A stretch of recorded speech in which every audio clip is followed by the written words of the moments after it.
পৃথিবীতে এখন সবথেকে শক্তিশালী দেশ হলো ইউএসএ অর্থাৎ আমেরিকা। তারা বর্তমানে অর্থনৈতিক দিক থেকেও অনেক বেশি শক্তিশালী, জ্ঞান বিজ্ঞান প্রযুক্তির দিক থেকেও অনেকটাই শক্তিশালী। কেন?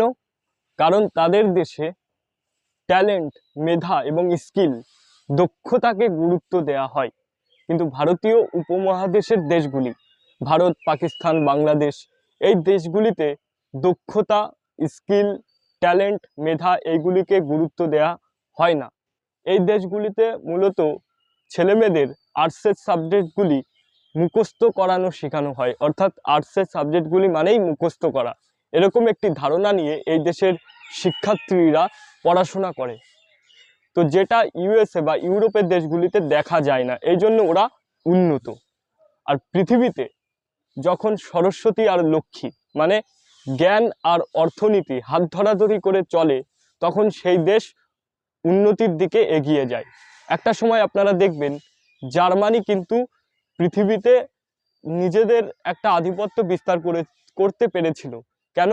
কারণ তাদের দেশে বিখ্যাত বিখ্যাত বিজ্ঞানী, দার্শনিকের জন্ম হয়েছিল এবং তারা অর্থনৈতিক দিক থেকেও অনেকটাই বেশি শক্তিশালী ছিল।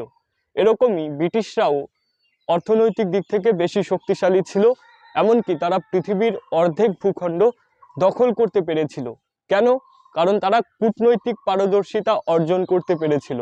এই জন্য ব্রিটিশরা তাদের জায়গা থেকে সফল হয়েছিল।